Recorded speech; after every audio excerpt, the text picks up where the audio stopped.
Welcome to inspire physics classes friends. आज हम chapter wise physics के अंदर हम बन करेंगे हमारा fourth lecture motion in two dimension. आज इसका हमारा पार्ट नंबर 1 होगा और इसके अंदर अपन करेंगे यूनिफॉर्म सर्कुलर मोशन के कुछ इंपॉर्टेंट क्वेश्चन है। यदि दोस्तों आप एग्जाम के अंदर फिजिक्स में अच्छा स्कोर करना चाहते हैं तो आप हमारे इस वीडियो को पूरा देखें। यदि आप हमारे इन वीडियो को पूरा देखते हैं तो आपको फिजिक्स के बहुत अच्छे अच्छे क्वेश्चन देखने को मिलेंगे और उसके साथ बहुत से अच्छे कंसेप्ट भी सीखने को मिलेंगे, जिससे आपकी फिजिक्स की तैयारी बहुत अच्छी हो जाएगी और आप एग्जाम के अंदर 100% अच्छा स्कोर कर पाएंगे। तो दोस्तों आप हमारे साथ रेगुलर बने रहिए। यदि आप हमारे इन क्वेश्चनों की PDF फाइल प्राप्त करना चाहते हैं तो आप हमारे Telegram group inspire physics classes को ज्वाइन कर लें। वहाँ पर आपको हमारे सभी मॉक टेस्ट की PDF फाइल और इंपॉर्टेंट क्वेश्चनों की PDF फाइल अवेलेबल करा दी जाती है। यदि आप इनको लिंक के माध्यम से डाउनलोड करना चाहते हैं तो आप वीडियो के डिस्क्रिप्शन बॉक्स में जाएँ, वहाँ पर आपको नीचे लिंक मिल जाएगी, वहाँ से भी आप इसको डाउनलोड कर सकते हैं। और दोस्तों यदि आप हमारे चैनल पर नए हैं तो आप हमारे चैनल को भी सब्सक्राइब कर लें। और हम शुरुआत करते हैं हमारे आज के चैप्टर वाइज फिजिक्स के 8वें लेक्चर की। देखते हैं इसका पहला क्वेश्चन है, यदि एक वस्तु r त्रिज्या के वर्त में अचर वेग v से गति कर रही है तो इसका कोणीय वेग होगा। यानी दोस्तों हमें बताया गया है कि कोई r त्रिज्या का कोई वर्त है और उसके अंदर कोई वस्तु है वो v वेलोसिटी से गति कर रही है, तो हमें बताना है कि इसका जो कोणीय वेग होगा ओमेगा वो कितना होता है। देखिए दोस्तों हम जानते हैं जो रेखीय वेग और कोणीय वेग में संबंध होता है वो हमारा होता है v is equal to omega R होता है। तो यहाँ से अपन ओमेगा का मान देखते हैं तो हमारा होता है v अपॉन आर। तो इस क्वेश्चन का राइट आंसर हो जाएगा ऑप्शन नंबर सी वाला, यानी जो हमारा ओमेगा का सूत्र हो जाएगा वो हमारा v अपॉन आर हो जाएगा, यानी कि कोणीय वेग होता है हमारा वेलोसिटी अपॉन रेडियस। तो इस क्वेश्चन का राइट आंसर हो जाएगा ऑप्शन नंबर सी। अब हमारा नेक्स्ट क्वेश्चन है, m द्रव्यमान की एक वस्तु r त्रिज्या के वर्त में नियत चाल v से गति कर रही है। वस्तु पर आरोपित बल mv² अपॉन r है तथा वर्त के केंद्र की ओर लगता है। तो इस बल के द्वारा परिधि पर अर्ध चक्र पूर्ण करने में किया गया कार्य, यानी कि दोस्तों हमें दिया हुआ है कि m द्रव्यमान की कोई वस्तु है और वह r त्रिज्या के पथ पर एक समान चाल v से गति कर रही है। तो दोस्तों इस पर जो अभिकेंद्रीय बल लगता है केंद्र की ओर mv² अपॉन r, इसके द्वारा हमें कार्य ज्ञात करना है। जब यह वस्तु अर्ध चक्कर पूरा कर ले, यानी कि अपना आधा चक्कर पूरा कर ले परिधि के अनुसार, यानी परिधि के ऊपर आधा चक्कर पूरा कर ले, तो हमें इसका कार्य ज्ञात करना है। तो देखिए दोस्तों याद रखना, जब भी हमें वर्तीय गति के अंदर अभिकेंद्रीय बल द्वारा किया गया कार्य पूछे तो दोस्तों उसका आंसर हमेशा 0 ही होगा। किया गया कार्य 0 होता है। और दोस्तों वो किस कारण होता है, क्योंकि हम जानते हैं वर्तीय गति के अंदर जो अभिकेंद्रीय बल की डायरेक्शन होती है वो त्रिज्या के अनुदिश होती है केंद्र की ओर। और दोस्तों ये जो विस्थापन होता है उसके अंदर माना कि कोई टी समय पर विस्थापन यहाँ पर और डेल्टा टी समय बाद यह है तो कण यहाँ पर आ जाता है, यानी कि जो विस्थापन होता है दोस्तों वो यानी इसकी स्पर्श रेखा के अनुदिश होता है, यानी कि इस तरफ है इसकी डायरेक्शन विस्थापन क्या है। तो दोस्तों हम यहाँ पर देखते हैं हमारा जो डिस्प्लेसमेंट और फोर्स होता है उनके मध्य जो एंगल है वो यहाँ पर हमारा 90 डिग्री का है, यानी कि दोनों आपस में लंबवत हैं। और हम जानते हैं जब फोर्स और डिस्प्लेसमेंट यानी आपस में लंबवत होते हैं तो हमारा जो किया गया कार्य होता है दोस्तों वो 0 होता है, क्योंकि हम जानते हैं कार्य बराबर होता है एफ डी कोस थीटा होता है। यदि थीटा का मान यदि अपन 90 डिग्री रखेंगे तो कोस 90 का मान 0 हो जाएगा, तो यानी कि किया गया कार्य दोस्तों हमारा 0 ही प्राप्त होगा। तो इस क्वेश्चन का राइट आंसर हो जाएगा ऑप्शन नंबर बी वाला। अब है नेक्स्ट क्वेश्चन है, यदि एक कण वर्तीय पथ पर इस प्रकार गति करता है कि यह समान समय में समान कोण अंतरित करता है तो इसका वेग सदिश होगा। यानी दोस्तों हमें दिया हुआ है कि एक कण है वह वर्तीय पथ पर गति कर रहा है और दिया हुआ है कि वह समान समय में समान कोण अंतरित करता है। माना टी समय में थीटा कोण बना रहा है तो अगले टी समय में भी थीटा ही कोण अंतरित करेगा। यानी कि दोस्तों इसकी जो कोणीय चाल है, यानी कि जो हमारी डेल्टा थीटा अपॉन टी है इसका मान सभी जगह पर समान होती है, यानी दोस्तों में ओमेगा का मान इसका है। यानी कि दोस्तों यहाँ पर ये जो गति हो रही है ये यूनिफॉर्म सर्कुलर मोशन हो रही है। और इसके अंदर दोस्तों हम जानते हैं जो वेलोसिटी का मान होता है वो सभी जगह पर दोस्तों इसका सांख्यिकीय मान यानी जो न्यूमेरिकल मान होता है वो समान होता है, बल्कि जो इसकी डायरेक्शन होती है दोस्तों हर बिंदु पर अलग अलग होती है। यदि यह कण यहाँ पर होता है तो इस डायरेक्शन में वेलोसिटी करता है तो यहाँ पर इसकी वेलोसिटी की डायरेक्शन होता है। यदि एक कण यहाँ पर है तो इसकी डायरेक्शन इस दिशा में होती है, यदि इस बिंदु पर है तो डायरेक्शन इस तरफ है। यानी कि जो वेग है उसकी अलग अलग बिंदुओं पर दोस्तों डायरेक्शन होगी यानी दिशा होगी वो अलग अलग होती है, लेकिन इनका सांख्यिकीय मान होता है दोस्तों वो हमेशा समान होता है। या अपन कह सकते हैं कि v का यदि अपन परिमाण निकालते हैं यानी मैग्नीट्यूड निकालते हैं वो भी हमारा समान प्राप्त होता है।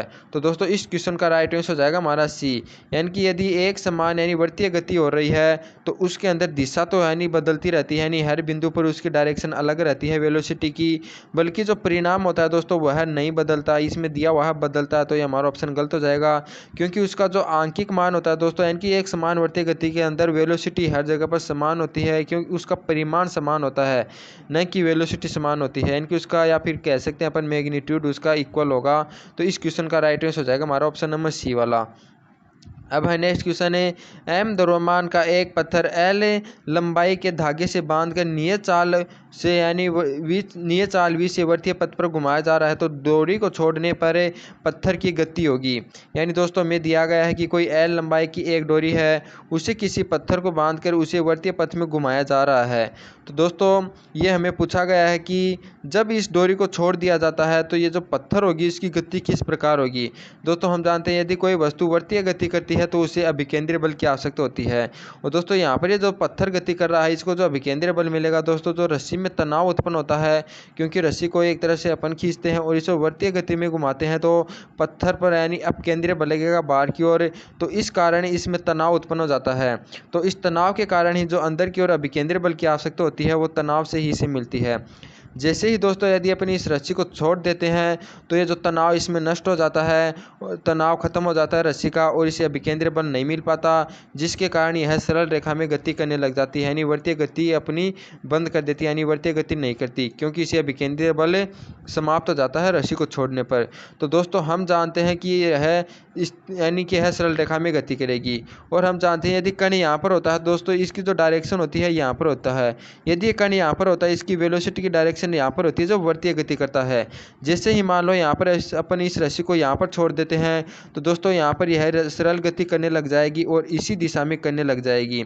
तो दोस्तों इसकी गति कैसी होगी कि जैसे ही अपन रस्सी को छोड़ देंगे तो इसकी गति सरल रेखा में होगी और जो रेखा होगी वह इसके स्पर्श रेखी होगी, यानी जो वृत्त होता है उसके स्पर्श रेखा के अनुदिश वह गति करने लग जाता है। तो इसका राइट आंसर हो जाएगा ऑप्शन नंबर सी, यानी स्पर्श रेखीय बाहर की ओर जाएगा। यानी दोस्तों कोई रस्सी है उसको कोई पत्थर बंधा हुआ है, इसको किसी वर्तीय पथ में घुमाया जाता है, अचानक से जब अपन रस्सी छोड़ देते हैं तो दोस्तों जो हमारा वर्त का स्पर्श रेखा होता है उससे बाहर की तरफ यानी जो पत्थर गति करने लग जाता है, क्योंकि जैसे ही रस्सी छोड़ देंगे इस रस्सी का तनाव खत्म हो जाएगा, पत्थर को अभिकेंद्रीय बल नहीं मिलेगा। यदि अभिकेंद्रीय बल नहीं मिलेगा पर्याप्त तो यह बाहर की ओर जाने की कोशिश करेगा और फिर सीधी रेखा में गति करने लग जाएगा और इसकी दिशा जिस दिशा में इसकी वेलोसिटी की वो हमारी दिशा होती है उसी दिशा में यह गति करने लग जाता है। इस क्वेश्चन का राइट आंसर हो जाएगा ऑप्शन नंबर सी। अब नेक्स्ट क्वेश्चन है, एक वस्तु नियत चाल से वर्तीय पथ पर गति कर रही है तो इसका वेग अचर रहता है, त्वरण अचर रहता है, त्वरण का परिणाम अचर रहता है या त्वरण समय के साथ परिवर्तनशील है। यानी दोस्तों हमें बताया गया है कि कोई वस्तु है वो नियत चाल से वर्तीय गति कर रही है तो हमें उसका बताना कि वेग अचर होगा या त्वरण। तो दोस्तों मैंने आपको बताया है कि जब कोई कण एक समान नियत चाल से वर्तीय गति कर रहा है यानी यूनिफॉर्म सर्कुलर मोशन कर रहा है तो उस समय उसकी सभी जगह पर जो वेलोसिटी होता है दोस्तों उसका मापांक समान होता है, यानी जो हमारा मैग्नीट्यूड होता है यानी परिमाण होता है वो तो समान होता है लेकिन उसकी डायरेक्शन चेंज रहती है। दोस्तों इसी यही नियम यानी कि यही हमारी चीज़ त्वरण पे भी लागू होती है, क्योंकि जो त्वरण होता है दोस्तों अभिकेंद्रीय त्वरण है वो हमारा केंद्र की तरफ होता है अभिकेंद्रीय बल के कारण, क्योंकि अभिकेंद्रीय बल त्रिज्या के अनुदिश होता है और केंद्र की तरफ होता है। उसी प्रकार से विकेंद्रित त्वरण यानी AR भी लागू होगा। और दोस्तों यदि अपन इस बिंदु के लिए देखते हैं तो त्वरण की दिशा हमारी ये होगी, इस बिंदु के लिए देखते हैं तो त्वरण की डायरेक्शन ये होगी, यानी कि त्वरण की डायरेक्शन भी हमारी समय के साथ चेंज हो रही है। लेकिन दोस्तों यदि अपन इसका आंकिक मान देखते हैं त्वरण का तो हमारा v²/r के बराबर होगा जो कि हमारा नियत होता है। तो दोस्तों हम कह सकते हैं त्वरण का परिणाम तो अचर होगा लेकिन न तो वेग अचर होगा और न ही त्वरण अचर होगा। तो इस क्वेश्चन का राइट आंसर हो जाएगा ऑप्शन नंबर सी। अब नेक्स्ट क्वेश्चन है, क्षैतिज सड़क पर चलती हुई कोई कार मुड़ते समय बाहर की ओर फिसलती है। यानी दोस्तों में दिया हुआ कोई क्षैतिज यानी सड़क पर कोई कार चल रही है और जब वह किसी मोड़ पर मुड़ती है तो यह जो कार होती है बाहर की ओर फिसलती है। क्यों फिसलती है दोस्तों, हमें बताना है। क्योंकि हम जानते हैं कोई भी कण यदि वर्ताकार पथ पर गति करती है तो उसे अभिकेंद्रीय बल की आवश्यकता होती है। यदि दोस्तों ये अभिकेंद्रीय बल इसे पर्याप्त मात्रा में न मिले तो इस वस्तु पर यानी बाहर की ओर जो अपकेंद्रीय बल लगता है यानी उसके कारण यह बाहर फिसल जाएगी, यानी कि अपकेंद्रीय बल के कारण यह बाहर चली जाती है। यानी इसको यदि अभिकेंद्रीय बल पर्याप्त मात्रा में नहीं मिलेगा तो अपकेंद्रीय बल का मान ज़्यादा हो जाता है और यह बाहर की ओर फिसल जाती है। तो इस क्वेश्चन का राइट आंसर हो जाएगा हमारा ऑप्शन नंबर बी वाला, यानी अपर्याप्त अभिकेंद्रीय बल के कारण ये जो हमारी कार होती है दोस्तों बाहर की ओर फिसल जाती है। यानी घर्षण बल है, यदि हमारा सड़क टायर और सड़क के बीच में जो घर्षण बल है न्यून होता है दोस्तों, हमारा अभिकेंद्रीय बल नहीं मिल पाता है, जिसके कारण जो कार होती है वो बाहर की ओर फिसल जाती है। अब है नेक्स्ट क्वेश्चन है, एक कण नियत कोणीय वेग से वर्तीय पथ पर गति कर रहा है तो गति के दौरान, यानी दोस्तों में दिया हुआ है कि एक कण है वो नियत वेग से वर्तीय पथ पर गति कर रहा है तो गति के दौरान हमें बताना है कि संवेग संरक्षित रहेगी या ऊर्जा संरक्षित रहेगी या फिर कोई दोनों संरक्षित रहेंगी या फिर कोई भी नहीं। तो देखिए दोस्तों, हम जानते हैं जब कोई यूनिफॉर्म यानी सर्कुलर मोशन होती है यानी एक समान वर्तीय गति होती है तो जो वेलोसिटी होती है दोस्तों उसकी डायरेक्शन चेंज होती है, लेकिन उसका मापांक होता है यानी मैग्नीट्यूड होता है, परिमाण होता है, वो हमारा समान होता है। और दोस्तों जो गतिज ऊर्जा होती है हमारी उसका फॉर्मूला होता है 1/2 mv²। इसमें जो हमारा v आता है दोस्तों वेलोसिटी या फिर अपन इसको चाल बोलते हैं दोस्तों, वेलोसिटी नहीं होती है क्योंकि हमारी गतिज ऊर्जा अदिश राशि होती है, यह डायरेक्शन पर निर्भर नहीं करती। यानी यहाँ पर ओनली v का आंकिक मान रखा जाता है, न कि इसकी डायरेक्शन भी निर्भर करती है। तो दोस्तों ऊर्जा का मान हमारा संरक्षित रहेगा हर जगह पर, क्योंकि यहाँ पर v का मान सेम रहेगा, यहाँ पर भी v का मान समान है आंकिक मान, और यहाँ पर भी v का आंकिक मान समान है, केवल उसकी डायरेक्शन ही चेंज होती है। और दोस्तों हमारा संवेग होता है p = mv। p हमारी सदिश राशि होती है यानी वेक्टर राशि होती है और यह डायरेक्शन पर निर्भर करती है। तो इस कारण इसकी भी संवेग का मान भी यानी कि परिवर्तित होता रहता है। यानी कि यहाँ पर यदि इसका संवेग mv है तो यहाँ पर दोस्तों इसका संवेग माइनस के mv हो जाएगा, क्योंकि डायरेक्शन यहाँ पर विपरीत हो जाएगी तो यहाँ पर संवेग माइनस का mv हो जाएगा। तो हम कह सकते हैं कि दोस्तों इसकी जो ऊर्जा होती है वर्तीय गति एक समान वर्तीय गति में सभी जगह पर नियत होती है यानी संरक्षित रहती है, बल्कि जो इसका संवेग होता है दोस्तों वह परिवर्तित रहता है, क्योंकि यहाँ पर इसकी वेग की डायरेक्शन ये होती है तो यहाँ पर इसकी वेग की डायरेक्शन -v हो जाती है, इनकी संवेग में परिवर्तन हो जाता है, ऋणात्मक हो जाता है। तो वेग हमारा परिवर्तित होता है और ऊर्जा हमारी संरक्षित रहती है। तो इस क्वेश्चन का राइट आंसर हो जाएगा ऑप्शन नंबर ए। अब हमारा नेक्स्ट क्वेश्चन है, जब एक वस्तु अचर चाल से वर्त के अनुदिश गमन करती है तब, यानी फिर से हमें बताया गया यानी हमारा वस्तु है वह यूनिफॉर्म यानी सर्कुलर मोशन कर रही है, यानी एक समान चाल से अनुदिश गति कर रही है। तो हमें पूछा गया है उस पर कोई कार्य नहीं किया जाएगा, उसमें त्वरण उत्पन्न नहीं होगा, कोई बल नहीं लगता है, वेग अचर रहता है। देखिए दोस्तों मैंने आपको बताया था यदि कोई कण यानी यूनिफॉर्म सर्कुलर मोशन कर रहा है और हमें अभिकेंद्रीय बल द्वारा यदि कार्य पूछा जाए तो हमने कहा था यानी कि उसके द्वारा किया गया कार्य 0 होता है, यानी कि दोस्तों उस पर कोई कार्य नहीं किया जाएगा, no work is done on it.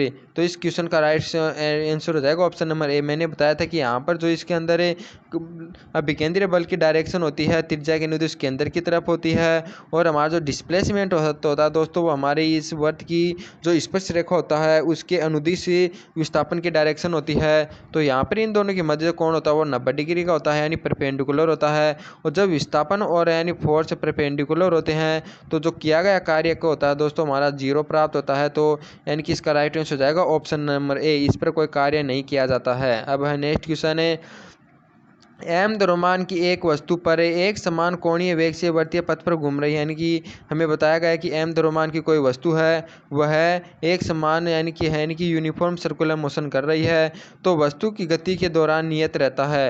यानी बताना दोस्तों में वस्तु की गति के दौरान नियत क्या रहेगा, तो मैंने आपको बताया था कि जो गतिज ऊर्जा का मान होता है दोस्तों वो नियत रहता है, क्योंकि गतिज ऊर्जा की फॉर्मूला के अंदर जो 1/2 mv² के अंदर जो v आता है दोस्तों ये हमारी इसका वेलोसिटी ना होकर स्पीड होती है, यानी कि ये ओनली स्पीड पर निर्भर करती है, यानी कि इसकी डायरेक्शन पर निर्भर नहीं करती, इसका जो आंकिक मान होगा उसी पर डिपेंड करेगी, यानी कि चाल पर डिपेंड करती है।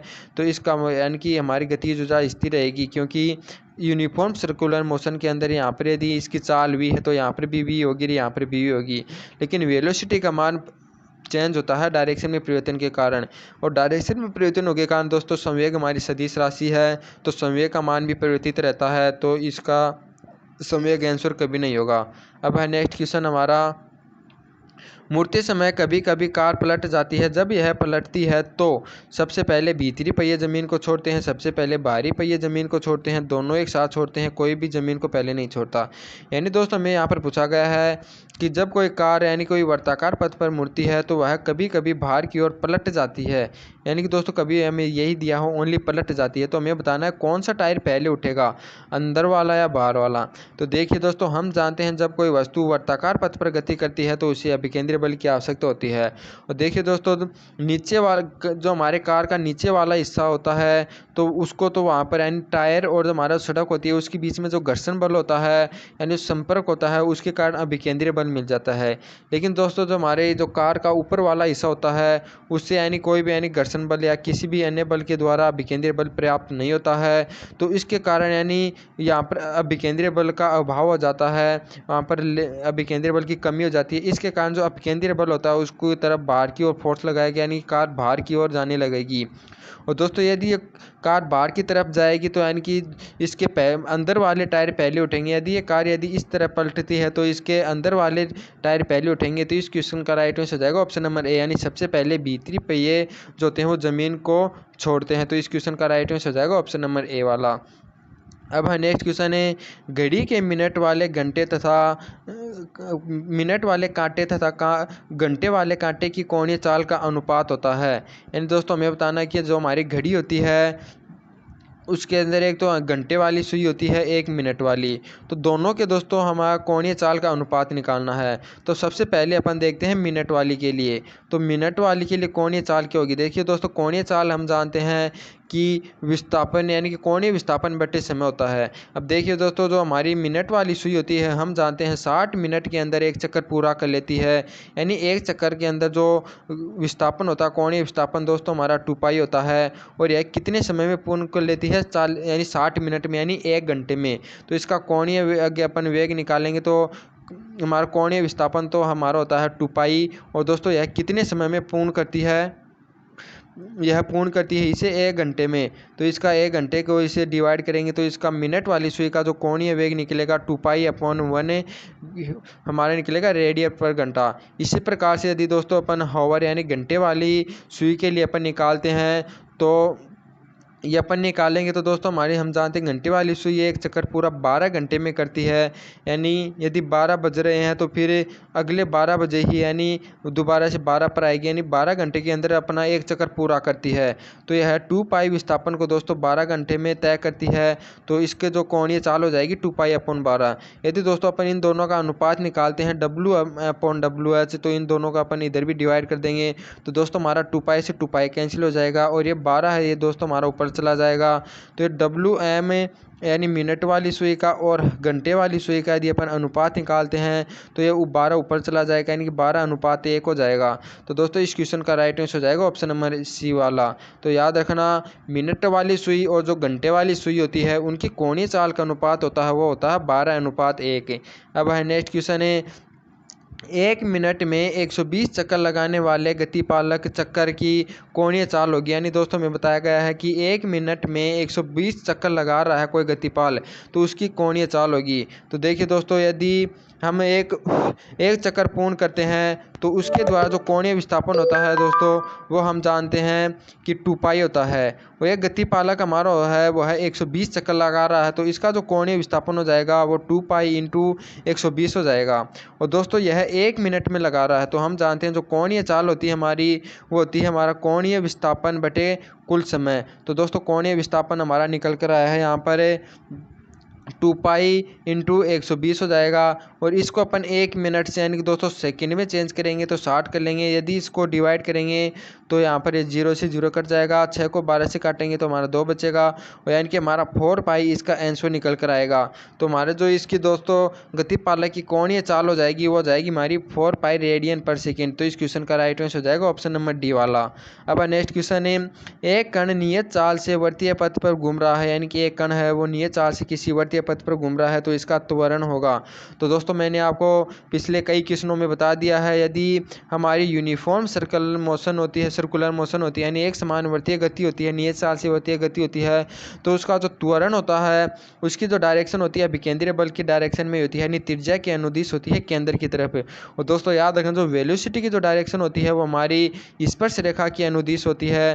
तो हमें यहाँ पर त्वरण पूछा है तो त्वरण की हो जाएगी त्रिज्या की अनुदिश हो जाएगी अंदर की तरफ, तो इसका राइट आंसर हो जाएगा ऑप्शन नंबर बी, यानी त्रिज्यी नहीं दोस्तों option number C right answer होएगा, त्रिज्यी अंदर की तरफ यानी त्रिज्या अंदर की तरफ होती है, बी वाला नहीं होगा, सी वाला इसका राइट आंसर हो जाएगा। अब है नेक्स्ट क्वेश्चन हमारा, एक घड़ी में सेकंड की सुई की लंबाई 1 सेंटीमीटर है, इसकी नोक के वेग में परिवर्तन 15 सेकंड में होता है। यानी दोस्तों हमें बताया गया है कि एक घड़ी है उसकी यानी कि एक घड़ी में सेकंड वाली सुई है उसकी लंबाई हमें 1 सेंटीमीटर दी हुई है। और दोस्तों ये हमें पूछा गया है कि 15 सेकंड में, दोस्तों एक बार अपन मान लेते हैं कि इसकी वेलोसिटी यानी v है, हमें पूछा गया कि 15 सेकंड में उसके वेग में परिवर्तन होगा। तो पहले तो अपन देखते हैं दोस्तों जो हमारी सेकंड वाली सुई होती है हम जानते हैं 15 सेकंड बाद में यदि यहाँ पर होती है तो यह वह यहाँ पर आ जाएगी, यदि 12 पर होती है तो 15 सेकंड बाद में वह 3 पर पहुँच जाती है, यानी कि इसके द्वारा तय किया गया जो कोण होता है दोस्तों वो 90 डिग्री का होता है। और हम जानते हैं यदि यहाँ पर कोण होगा तो इसकी वेलोसिटी की डायरेक्शन यहाँ पर होगी, और यदि यहाँ पर है यह सुई का नोक तो इसकी डायरेक्शन इस तरफ होगी।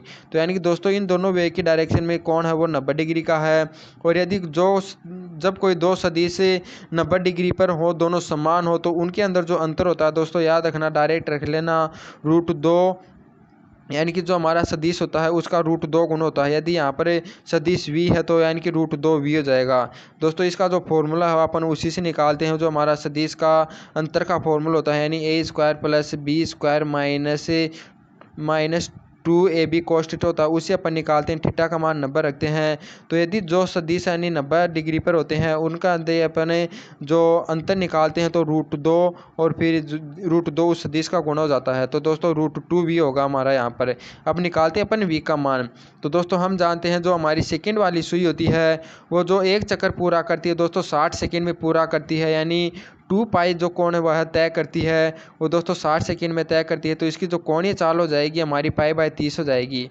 और हम जानते हैं रेखीय चाल होती है हमारी ω/r, यानी कोणीय चाल इंटू यानी कि जो या तो उसकी त्रिज्या मान लेते हैं या सुई के लिए निकालना होता है तो ये सुई की जो लंबाई होती है वो, तो दोस्तों यहाँ पर इसका मान हमारा हो जाएगा π/30 इंटू यानी कि 1 सेंटीमीटर है तो दोस्तों इसको 1 से मल्टीप्लाई कर देंगे तो यानी कि π/30 ही निकलेगा।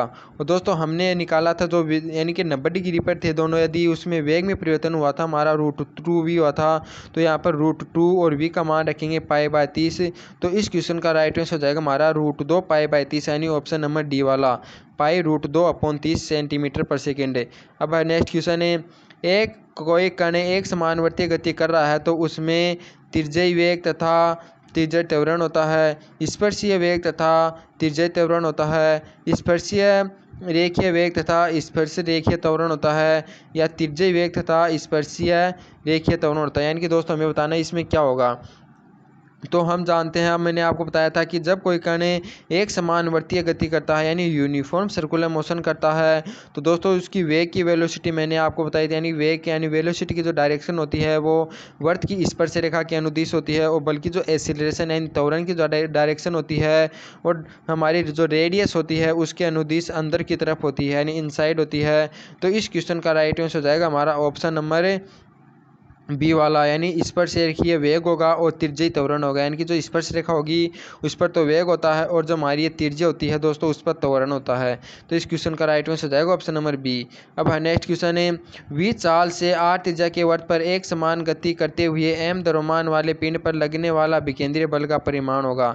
यानी दोस्तों हमें बताया गया है कोई v चाल से r त्रिज्या के पथ पर यानी कोई पिंड है जो गतिमान कर रहा है और उसका द्रव्यमान m है, तो उसके लिए जो विकेंद्रीय बल होता है दोस्तों याद रखना केंद्रीय बल का फॉर्मूला होता है mv²/r, क्योंकि दोस्तों हम जानते हैं हमारा जो न्यूटन का जो द्वितीय नियम है उसके अनुसार जो बल होता है दोस्तों वो हमारा F = ma होता है। और हम जानते हैं जो हमारी कोणीय गति होती है उसके अंदर जो हमारा जो हमारा त्वरण होता है दोस्तों याद रखना वो होता है v²/r होता है। यदि अपन वेग निकालेंगे तो इसको m से डिवाइड कर देंगे, यानी त्वरण को m से डिवाइड करते हैं तो हमारा mv²/r हमारा विकेंद्रीय बल निकल कर आ जाएगा। तो इस क्वेश्चन का राइट आंसर हो जाएगा ऑप्शन नंबर बी। अब है नेक्स्ट क्वेश्चन है, एक पिंड 20 सेंटीमीटर त्रिज्या के वर्ताकार मार्ग पर घूम रहा है तो इसकी कोणीय वेग 10 रेडियन पर सेकंड है, तो वर्तीय मार्ग में किसी भी बिंदु पर इसका रेखीय वेग होगा। अब है नेक्स्ट क्वेश्चन है, एक पिंड 20 सेंटीमीटर त्रिज्या के वर्ताकार मार्ग में घुमाया जाता है तो इसका कोणीय वेग 10 रेडियन पर सेकंड है, तो इसका वर्तीय मार्ग में किसी बिंदु पर इसका रेखीय वेग होगा। यानी दोस्तों में दिया हुआ इसका कोणीय वेग दिया हुआ है एंगुलर वेलोसिटी, और इसका जो लाइनर वेलोसिटी है वो हमें पूछी गई है, और जो हमारा वर्त है उसकी त्रिज्या का मान दिया हुआ r। तो हम जानते हैं जो हमारी वेलोसिटी होती है उसका मान होता है कोणीय वेग इंटू त्रिज्या, यानी कि जो हमारी दूरी होती है केंद्र से किसी वस्तु की वो। तो दोस्तों यानी कि याद रखना इसका फॉर्मूला होता है v बराबर होता है ओमेगा r।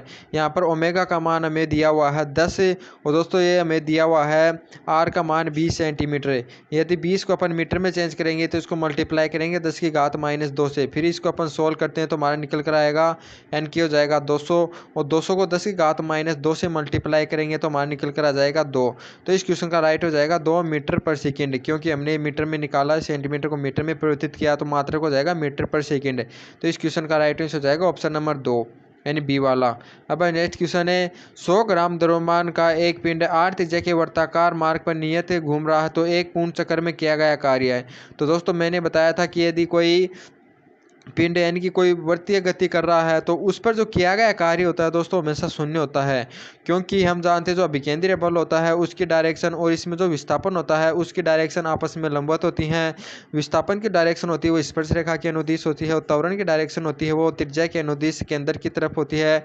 बल की डायरेक्शन भी यही होती है। तो दोस्तों बल और जो हमारा विस्थापन होता है उनके मध्य जो कोण होता है 90 डिग्री के होने के कारण इसमें किया गया कार्य का मान शून्य होता है। अब नेक्स्ट क्वेश्चन है, एक कण 1 मीटर त्रिज्या वाले वर्त पर 10 सेकंड में चक्कर लगाता है तो इस दौरान इसका औसत वेग होगा। यानी दोस्तों में बताया गया है कि कोई कण है वो 1 मीटर की त्रिज्या वाले पथ पर 10 सेकंड में चक्कर लगाता है, यानी 1 मीटर की त्रिज्या है उस पर 10 सेकंड में अपना चक्कर लगा देता है, तो इस दौरान उसका औसत वेग होगा। यानी कि दोस्तों में औसत वेलोसिटी का मान पूछा है। तो दोस्तों जो वेग होगा तो होता है हम जानते हैं उसकी दिशा होती है वो यानी कि लगातार यानी परिवर्तित होती रहती है। तो अपन उसका यदि औसत वेग देखते हैं तो दोस्तों इस यानी बिंदु पर इसकी वेलोसिटी की दिशा यहाँ पर होती है, तो इस बिंदु पर इस तरफ यानी ये आपस में कैंसिल हो जाती है।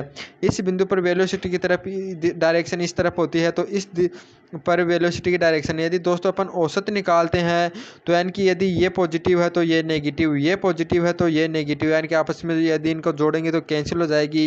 यानी यदि अपन औसत वेग निकालेंगे यानी टोटल वेग को जोड़ेंगे तो उनका योग हमें शून्य प्राप्त होगा। तो दोस्तों यदि अपन औसत वेग पूछता है इनका तो हमें शून्य प्राप्त होगा। यदि किसी क्षण यानी किसी बिंदु पर वेग पूछता है तो यानी कि दोस्तों इसके अंदर तात्क्षणिक वेग होता है, उसकी डायरेक्शन होती है स्पर्श रेखा के अनुदिश और इसकी मान होता है v। यदि हमें इसका औसत मान पूछे तो दोस्तों औसत मान याद रखना शून्य प्राप्त होगा, क्योंकि इसकी डायरेक्शन यहाँ पर इस तरफ तो होती है, यहाँ पर इस तरफ, तो यहाँ पर इस तरफ, फिर यहाँ पर इस तरफ और यहाँ पर इस तरफ। तो ये डायरेक्शन होती है वो अपने व्यास के दूसरे सिरे वाले जो वेलोसिटी होती है उससे कैंसिल हो जाती है, और जो औसत वेलोसिटी में प्राप्त होती है वो शून्य प्राप्त होती है। तो इस क्वेश्चन का राइट आंसर हो जाएगा ऑप्शन नंबर डी। अब नेक्स्ट क्वेश्चन है, एक बेलनाकार पात्र आंशिक रूप से जल से भरा हुआ है, इसे इसकी ऊर्ध्वाधर अक्ष के परितः घुमाया जाता है तो दल की सतह, यानी दोस्तों में पूछा गया है कि कोई एक बेलनाकार पात्र है और उसके अंदर कोई जल भरा हुआ है, इसको ऊर्ध्वाधर अक्ष के सापेक्ष घुमाया जाता है तो इसके अंदर जो जल होता है वो किस प्रकार यानी कहाँ से ऊपर उठेगा। तो दोस्तों याद रखना यदि इस पात्र को घुमाया जाएगा तो यह जो जल होगा यह जो हमारे बाहरी किनारे होंगे यानी कि एक किनारे होगा यहाँ से ऊपर उठ जाएगा, क्योंकि अभिकेंद्रीय बल के कारण यानी कि जो जल के जो अणु होंगे यानी कि जल के अणु यानी जल बाहर जाने की कोशिश करेगा, यानी कि अभिकेंद्रीय बल पर्याप्त न मिलने के कारण बाहर जाने की कोशिश करेगा, तो यानी कि जल अधिक बाहर चला जाएगा तो अंदर से तो यानी कि यह नीचे चला जाएगा और एक किनारे पर जो जल की सतह होगी वो ऊपर उठ जाएगी। तो इस क्वेश्चन का राइट आंसर हो जाएगा ऑप्शन नंबर बी, यानी जो जल होगा वह किनारे पर उठ जाएगा। नेक्स्ट क्वेश्चन है, एक कण नियत चाल से 8 त्रिज्या के वृत्त पर अर्धवृत्त के बराबर दूरी तय करता है। तब यानी दोस्तों में दिया हुआ कोई कण है वो 8 त्रिज्या के वृत्त पर गति कर रहा है। यदि वह अर्धवृत्त के बराबर दूरी तय कर लेता है यानी आधा चक्कर लगा लेता है तो उसकी गतिज ऊर्जा में परिवर्तन और गति संवेग में परिवर्तन हमें बताना है कितना होगा। तो दोस्तों याद रखना, जो संवेग में जो यहाँ पर परिवर्तन होगा वो हमारा हो जाएगा 2mv होगा। क्योंकि दोस्तों यहाँ पर यदि इसकी वेलोसिटी अपन देखते हैं यहाँ पर होती है हमारी v होती है, तो यहाँ पर जो वेलोसिटी हो जाएगी माइनस के v हो जाएगी, क्योंकि यानी डायरेक्शन विपरीत हो रही है। और दोस्तों यहाँ पर यदि संवेग हमारा mv है तो यहाँ पर माइनस mv हो जाएगा। यानी इन दोनों में यदि अपन अंतर देखते हैं यानी डेल्टा p हो जाएगा हमारा p2 माइनस p1। यदि mv में से माइनस mv निकालेंगे तो हमारा हो जाएगा 2mv। तो दोस्तों संवेग में परिवर्तन हमारा 2mv हो जाएगा। और जो गतिज ऊर्जा में परिवर्तन होगा तो देखिए दोस्तों हमने बताया था कि वेलोसिटी गतिज ऊर्जा होती है वो वेलोसिटी पर डिपेंड न करके स्पीड पर डिपेंड करती है। तो दोस्तों याद रखना, जो गतिज ऊर्जा होती है वो वेलोसिटी पर डिपेंड नहीं करके स्पीड पर डिपेंड करती है यानी चाल पर निर्भर करती है। तो इसके कारण गतिज ऊर्जा में परिवर्तन नहीं होगा, क्योंकि चाल यहाँ पर भी समान होती है और यहाँ पर भी समान होती है। तो दोस्तों इसकी गतिज ऊर्जा में जो परिवर्तन होगा वो तो शून्य होगा और संवेग में जो परिवर्तन होता है वो होता है 2mv। तो इस क्वेश्चन का तो राइट आंसर हो जाएगा ऑप्शन नंबर डी। और जो 22 का क्वेश्चन है वो भी हमें यही पूछा गया है कि कोई m द्रव्यमान का कण है और 8 त्रिज्या के वृत्त पर क्षैतिज में यानी विचार से करता है। तो यह एक बिंदु से प्रारंभ होकर व्यास के परिवर्तित दूसरे बिंदु पर पहुंचने पर यानी कि दोस्तों वही है कि आधा चक्कर पूरा कर लेता है, यानी व्यास के परिवर्तित एक बिंदु से दूसरे बिंदु पर पहुंचने में जो इसके अंदर कितना परिवर्तन होगा संवेग में और गतिज ऊर्जा में परिवर्तन बताना है। तो देखिए दोस्तों गतिज ऊर्जा में परिवर्तन होता है और शून्य वो हमें ऑप्शन में दिया हुआ नहीं है, तो हमें संवेग में परिवर्तन निकालना है। तो याद रखना संवेग में परिवर्तन मैंने आपको बताया है कि वो होता है हमारा 2mv। से 21 वाले क्वेश्चन में हमने निकाला है, तो इस क्वेश्चन का राइट आंसर हो जाएगा हमारा ऑप्शन नंबर सी। अब है नेक्स्ट क्वेश्चन है, एक समान वर्तीय गति में वेग सदिश तथा त्वरण सदिश होते हैं। यानी दोस्तों हमें बताना है कि जो हमारी एक समान वर्तीय गति होती है उसके अंदर जो वेग सदिश और जो त्वरण सदिश यानी ए वेक्टर और वी वेक्टर होते हैं वो क्या होते हैं आपस में लंबवत होते हैं, एक ही दिशा में होते हैं या विपरीत दिशा में होते हैं। तो देखिए दोस्तों हमने बताया कि जो त्वरण होता है वो उसकी डायरेक्शन यानी त्रिज्या के अनुदिश केंद्र की तरफ होती है, बल्कि जो हमारी वेलोसिटी होती है उसकी डायरेक्शन स्पर्श रेखा के अनुदिश होती है। तो ये दोनों आपसी में लंबवत होते हैं। तो देखिए दोस्तों जो इस यानी वेग सदिश होता है और जो त्वरण सदिश होता है वो आपसी में क्या होते हैं लंबवत होते हैं। तो इस क्वेश्चन का राइट आंसर हो जाएगा ऑप्शन नंबर ए। अब आज का लास्ट क्वेश्चन है, एक परमाणु में इलेक्ट्रॉन को नाभिक के चारों ओर घुमाने के लिए जो आवश्यक अभिकेंद्रीय बल होता है वो इलेक्ट्रॉन पर किसके द्वारा आरोपित होता है, किस बल द्वारा प्राप्त होता है। तो दोस्तों याद रखना, जब परमाणु के अंदर जो इलेक्ट्रॉन यानी कि नाभिक के चारों ओर गति करता है तो उससे जो आवश्यक अभिकेंद्रीय बल होता है वो अभिकेंद्रीय दोस्तों स्थिर विद्युत के कारण प्राप्त होता है। क्योंकि हम जानते हैं इलेक्ट्रॉन पर नेगेटिव चार्ज पाया जाता है और नाभिक के अंदर हमारा पॉजिटिव चार्ज होता है। तो इन विपरीत आवेश होने के कारण दोनों में आकर्षण बल पाया जाता है और यह जो आकर्षण बल होता है ये अभिकेंद्रीय बल के कारण करता है, अभिकेंद्रीय बल का काम करता है। तो इसके कारण यह जो इलेक्ट्रॉन होता है नाभिक के चारों ओर गति करता है। देखिए दोस्तों कई बच्चे इसका क्वेश्चन कर देते हैं राइट आंसर नाभिकीय बल। नाभिकीय बल नहीं होगा। देखिए जो नाभिकीय बल होता है वो ओनली नाभिक के अंदर ही कार्य करता है, क्योंकि जो नाभिक के अंदर जो प्रोटॉन होते हैं उन दोनों को आपस में बांधे रखता है, उनके मध्य अट्रैक्शन पाया जाता है, उसको अपन नाभिकीय बल बोलते हैं। बल्कि जो इलेक्ट्रॉन के जो अभिकेंद्रीय बल प्राप्त कराता है दोस्तों वो कराता है हमें स्थिर विद्युत के बल, यानी इसके दोनों आवेशों के मध्य जो विद्युत बल लगता है आकर्षण विद्युत बल है वो हमें अभिकेंद्रीय बल प्राप्त करता है। तो इस क्वेश्चन का राइट आंसर हो जाएगा ऑप्शन नंबर डी वाला। दोस्तों इसी क्वेश्चन के साथ हमारा आज का वीडियो समाप्त होता है। ये वीडियो आपको कैसा लगे आपके कमेंट करके जरूर बताइएगा और हमारे चैनल को ज़्यादा से ज़्यादा शेयर करें। जय हिंद दोस्तों।